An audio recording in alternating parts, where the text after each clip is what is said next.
भाई उधर देखो उधर। ओके आसिम वकार, ऑल राइट। आसिम वकार साहब जरा आप ही बताइए भाई, ये औरंगजेब के लिए कुछ लोगों के मन में इतनी मोहब्बत क्यों है जो इस मुद्दे को टकराव की स्थिति में बदल देते हैं? आसिम वकार। देखिए, सबसे पहली बात तो पूरी खबर चलाइए। जो नागपुर में हुआ है उसके लिए मैं एक अपडेट दे दूं आपको। बगैर इजाज़त के प्रदर्शन करने के लिए प्रदर्शनकारियों के ऊपर एफआईआर दर्ज हुई है। 3 लोग अरेस्ट हुए हैं। औरंगजेब के लिए जो आप जुलूस निकाल रहे थे, जो प्रदर्शन कर रहे थे उनकी कब्र के लिए, उसमें जो चादर इस्तेमाल की थी आप लोगों ने, बीजेपी वालों को बता रहा हूँ, बजरंग दल वालों ने, उस चादर पर कुरानिक आयतें लिखी हुई थी, अल्लाह मोहम्मद के नाम लिखे हुए थे, उनको पैरों से कुचल रहे थे आप। आपका इरादा औरंगजेब के लिए प्रदर्शन नहीं था, आपका इरादा कुरान की और इस्लाम की बेहुरमती करने का था। इसको क्यों नहीं बोल रहे टीवी पर आप लोग?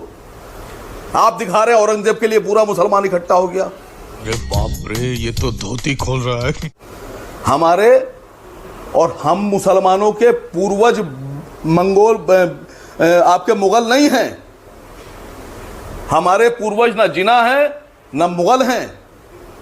हमारे पूर्वज हैं मोहम्मद सल्लल्लाहु अलैहि वसल्लम, हजरत अली, इमाम हुसैन, इमाम हसन, हजरत उमर फारूक आजम, अबू बकर सिद्दीक रज़ियल्लाहु अन्हु, उस्मान गनी। आप इस बात को क्यों भूल रहे हैं? दूसरी बात, मैंने बीजेपी प्रवक्ता की अभी एक बात सुनी। उन्होंने कहा कि औरंगजेब इतना क्रूर था कि उसने गुरु गोविंद साहिब जी के 2 साहबजादों का कत्ल कर दिया। हम भी कह रहे हैं क्रूर था, नहीं करना चाहिए था। लेकिन 1984 में हजारों सिखों का कत्लेआम किया गया, नरसंहार किया गया, सिखों को उन्हीं की पगड़ियों में बांधकर जिंदा जलाया गया। क्या वो सिख गुरु गोविंद सिंह साहब की औलादे नहीं थे? उनके बेटे नहीं थे? क्या जो अमृतसर में गोल्डन टेंपल में बब्बर खालसा के चीफ जनरल सिंह भिंडरेवाला के साथ हजारों सिखों को मारा गया, क्या वो सिख गुरु गोविंद सिंह साहब की औलादे नहीं है? उनके बेटे नहीं है गुरु गोविंद सिंह के? यही नहीं, अभी और सुनिए।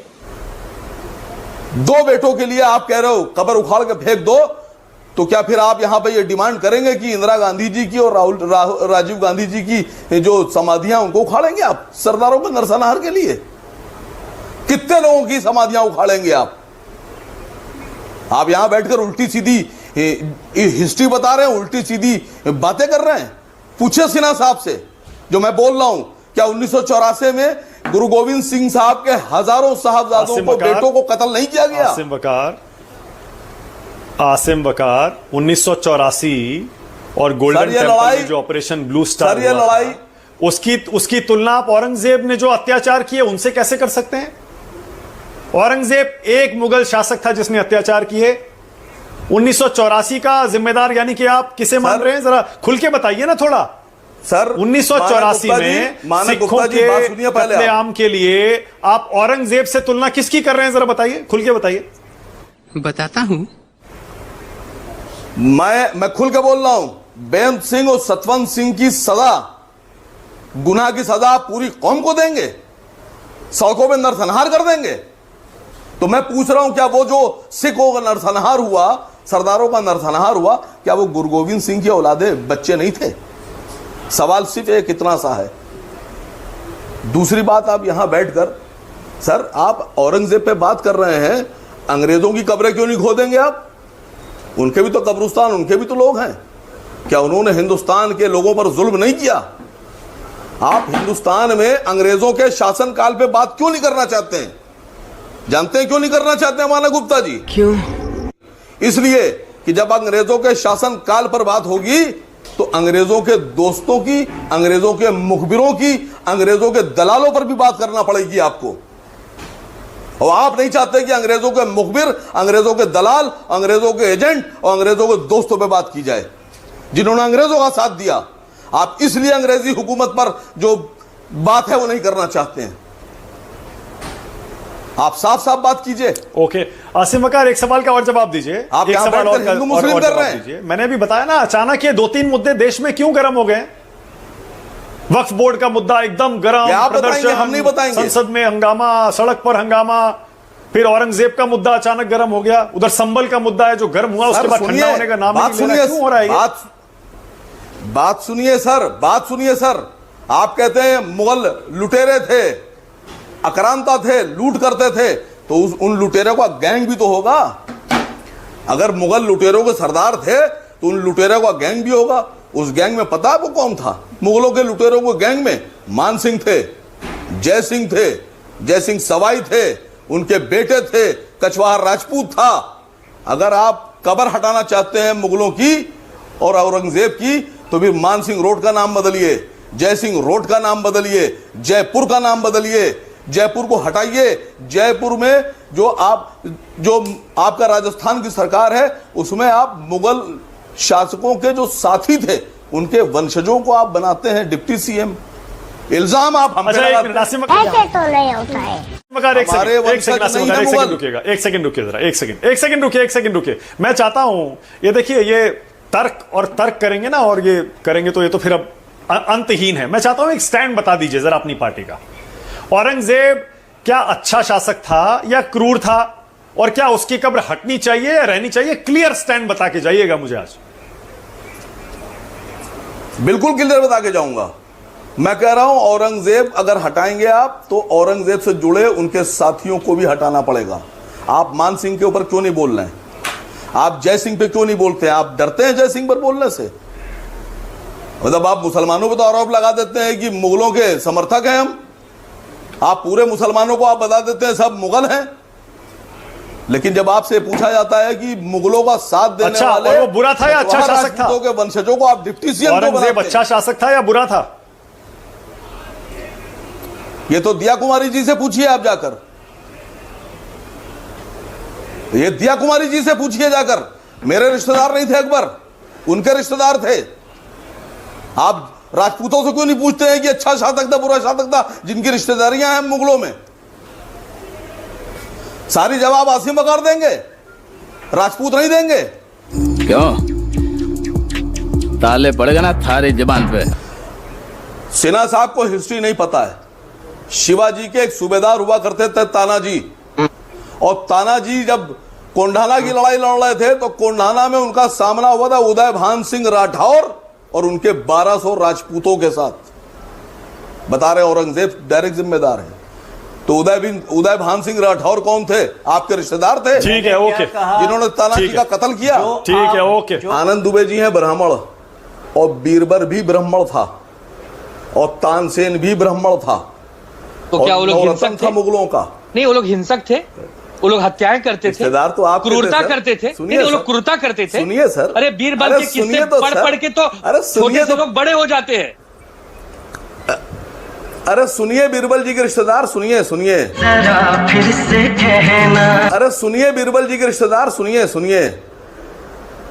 शिवाजी महाराज को, शिवाजी राजे को अरेस्ट करने के लिए औरंगजेब नहीं गया था। औरंगजेब के सिपह सालार राजा जय सिंह और उनके साहबजादे गए थे, उनको फंसा के लाए थे।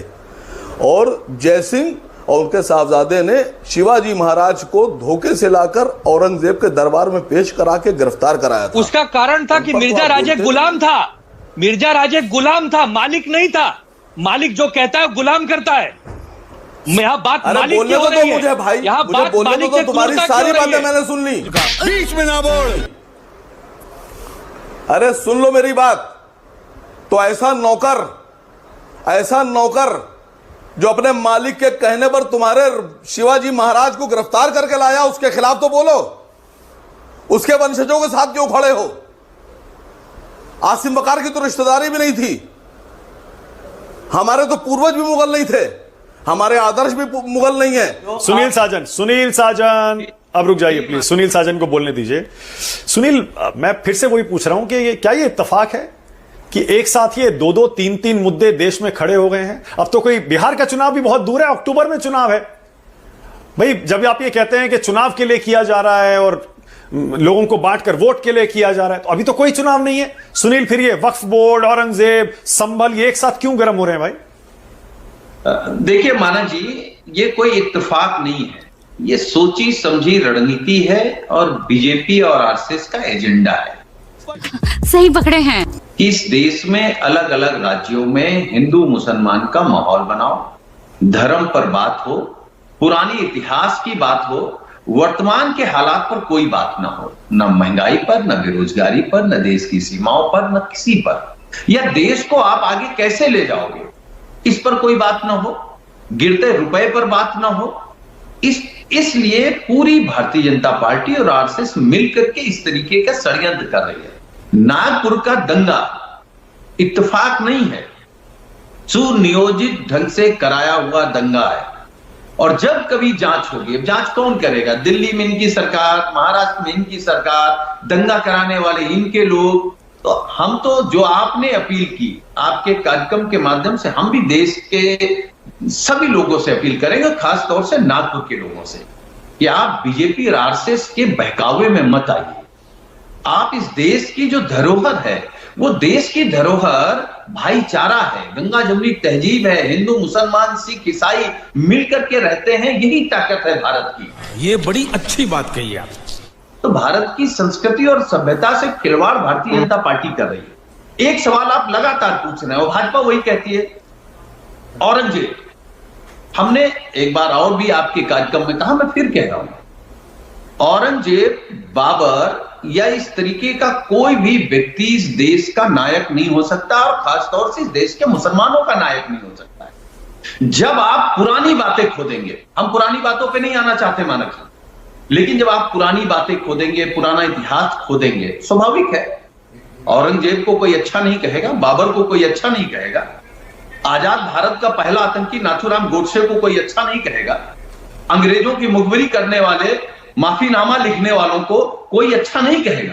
समझ रहे हो आप? और केवल आप एक चीज खोदना चाहते हैं, फिर तो आपको मुगलों के बनाए सारे पुल, मुगलों के बनाए सारी इमारत, अंग्रेजों की बनाई सड़कें, अंग्रेजों के बनाए रेलवे स्टेशन, अंग्रेजों के बनाए भवन, आपको सब ध्वस्त करना पड़ेगा। और मैं इसके आगे जा रहा हूं मानक जी, क्योंकि जब लोग पीछे जाएंगे तो हम लोग और पीछे जाएंगे। आप अंग्रेजों को छोड़ नहीं, सुनील एक सेकंड आप बड़ा कितना, सुनील कितना आसान है ना। हाँ, आप अंग्रेजों को छोड़ दीजिए, आप मुगलों को छोड़ दीजिए।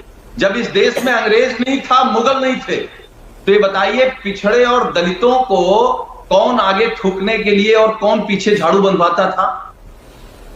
उनका क्या करें हम लोग? उनकी कब्रें खोद करके उनको कहां गाड़ करके आए, कहां फेंक करके आए?